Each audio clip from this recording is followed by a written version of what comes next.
Remember this sutra. Circumstances will never always be positive. That is how the world is designed.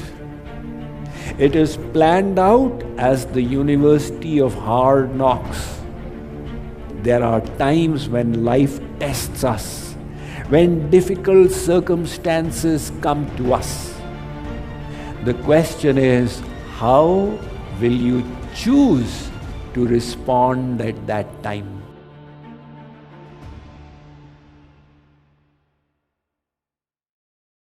This mind of ours is the factory that creates thoughts. Thoughts are subtle bundles of energy that impact our health, that determine our attitude, that create our feelings of happiness and distress. So, to be happy, to do better work, and to become better people, we must harbor better thoughts, which requires the purification of the mind. Hence, the need for mind management. In order to manage your mind, you need to understand the gap between the environment and your mind. Very often, when we are not aware of that gap, we feel controlled by circumstances. We think that circumstances are able to disturb us without realizing that in any circumstance, you have the choice to choose the thoughts as you wish. Take the example of Sant Tukaram. He was a great saint of Maharashtra. His wife had a terrible nature. She used to keep fighting with him. So Mahabharat would continue at home all the time. One day there was nothing at home. And Sant Tukaram was doing his bhajan, Rukmini Vitthal, Rukmini Vitthal, Rukmini Vitthal. The wife burst forth on him, "What are you doing? Go and sit in your shop, earn something, there is nothing to cook out here." So Sant Tukaram obeyed the high command and he went to the shop. Now he earned his daily income, purchased some groceries. When he was coming back, he found some beggars, he kept giving to them in charity. And when he reached home, he only had one ganna, one sugar cane. He told his wife, "This is all I have got today." She got so mad at him, she lifted it and hit it on his head. It broke into two. You see, she must have really hit it hard for it to break into two. So, Sant Tukaram was not ruffled by it. He said, "Oh, it's split. Never mind, you take one, I will take one." We had to break it. And then he went into his puja room and he said, "Oh, Rukmini Vitthal, you are so kind, so merciful. You have given me such a wife that I can never become attached to this world." You see, this is the positive nature. The positive nature is that I should not let the disturbance come into my mind. The external disturbances, see in them a blessing. Everything is happening for the good. So he is seeing in that situation the blessing of God. Consider this example. Suppose your boss asked you to report in his office at 8 a.m. for a work appraisal meeting, which you realized would be critical for you. And you at night before going to sleep, set the alarm at 6:30 to wake up in time and get yourself in the proper zone before you report to your boss. But in the morning, the alarm refused to go off, and by the time you woke up, it was 7:15. Now that got you disturbed. When you rushed to the restroom, your spouse had already occupied it. You had to wait 10 minutes before you got your chance. Finally, when you had done your daily ablutions and you went to your garage for the vehicle, the fuel tank was empty because your child had emptied it without telling you. Now, by the time you refueled it and came to the road, you were already late. And then you got stuck in a rubberneck traffic jam. When you arrived in your boss's office, it was not 8 a.m., it was 9:25 a.m. And your boss gave you a piece of his mind in no uncertain tones, which really threw you off. And after the meeting, you were in a really bad mood. So this bad mood that you experienced, who was responsible for it? Was it the boss who shouted at you? Or was it the people on the roadside who caused the rubberneck traffic jam? Or was it your child who emptied your fuel tank? Or the spouse who kept the restroom occupied? Or the alarm clock which refused to ring? Ultimately, who is the culprit? The answer, I am sure you have guessed, is none of these. These are just external circumstances. The circumstances may be whatever. Your mood is always a choice that you make. And in any circumstance, you can choose to be happy. This is the gap between the circumstances and your thoughts. When we don't realize this gap, then we feel others are responsible for my negativity and my bitterness, etc., etc. Why are you feeling so down? It's all his fault, it is all her fault, it is all that person's fault. Look, circumstances will never always be positive. That is how the world is designed. It is planned out as the University of Hard Knocks. So difficult circumstances will always come your way. The question is, how do you choose to think when this happens? There is a beautiful expression of this presented by a person called Viktor Frankl.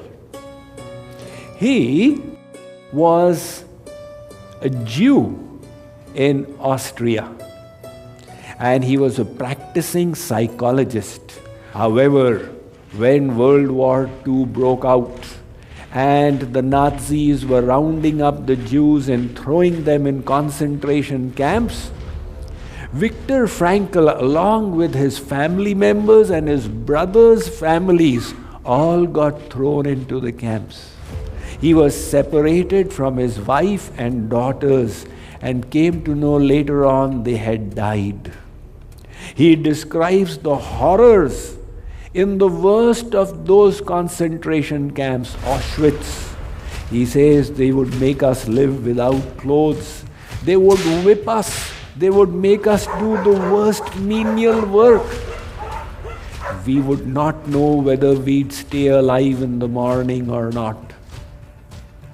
And yet, in the midst of those circumstances, he realized he had one freedom that nobody could snatch from him.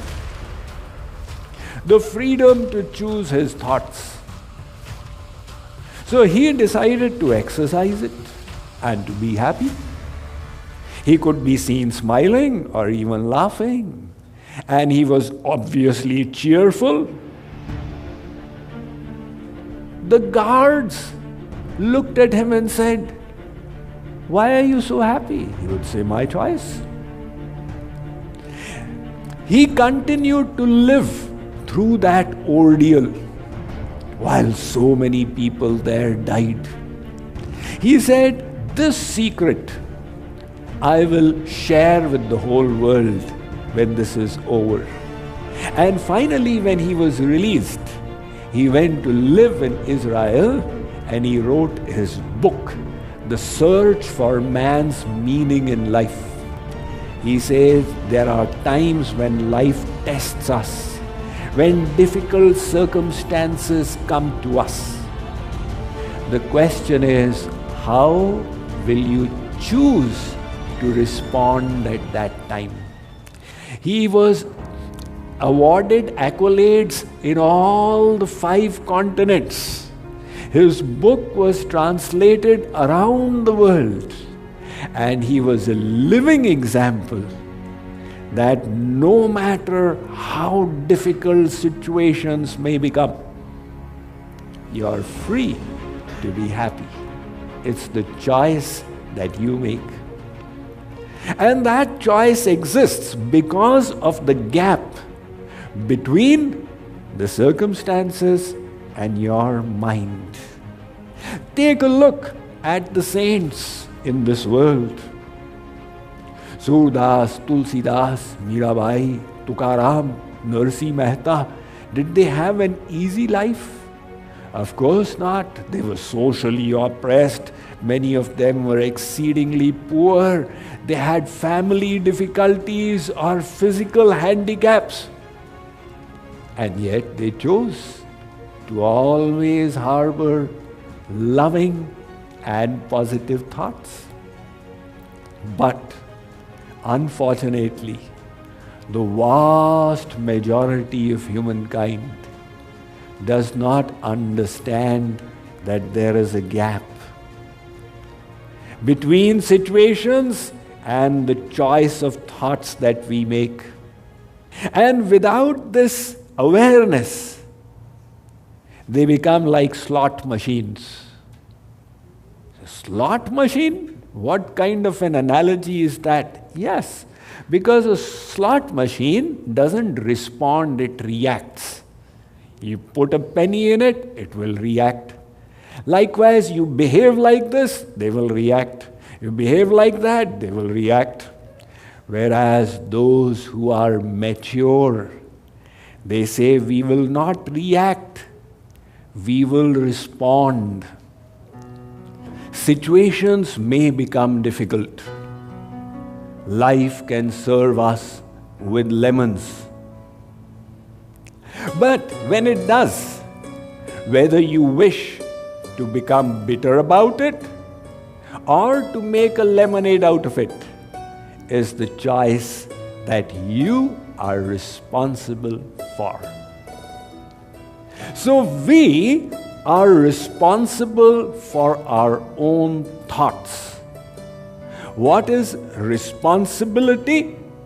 The ability to respond. Those who don't understand this are the reactive people. They don't feel they are responsible for their moods or their thoughts, and that's why they indulge in the blame game. You ask them, why are you so upset? Are Swamiji, my Nanad behaved with me like this, why will I not be upset? Why are you so down? My boss scolded me, I have to be down, I don't have a choice. Why are you such and such kind of a person? That is the way I am. It's not my responsibility. Somehow, destiny or God or somebody has made me like this. That is the way I am. Whereas the proactive person will say, yes, whether I am good or I am bad, it is my responsibility. I made choices along the line which resulted in where I have reached today. And now I'll have to make different choices to become a better person and have a better future ahead of me. So these then are the proactive people. You will see a difference in the language between the proactive and the reactive people. The reactive people will say, I don't feel any love for my spouse. My love has gone down. So, what should Swamiji do? No, I am waiting for the love to come back up again. So they believe love will happen to me and then I'll fall out of it. Without realizing, they too have a responsibility. Love is not something that happens. Love is a verb where you choose to think well about others. You choose to be a good finder. You choose to have loving thoughts. Likewise in devotion as well, they will say, nowadays I don't feel much devotion to God and Guru. So, what is Swamiji supposed to do? Give you an injection? So, they are riding the waves of their feelings. Now, the feelings are on a roller coaster because they are created by the mind. And if you don't take charge of your mind, the mind will become your worst enemy. Look at the saints. The torment that Prahlad had to face, that Tulsidas had to face, people tried to kill them. And yet, they did not become bitter lemons. They were always blissful in consciousness of God. So, if we wish to progress further in the science of mind management, it can only happen when you make a decision that the state of my mind, I alone am responsible for it.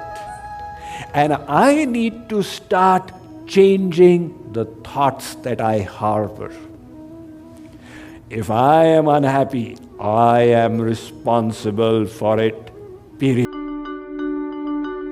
I just have one word for my experience of this retreat, and it's priceless.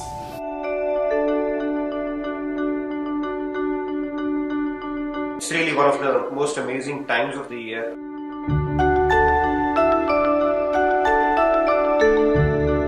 Such an unforgettable experience. I felt like I'm in heaven. Swamiji's lectures were way par excellence. He makes his sermons, discourses so simple.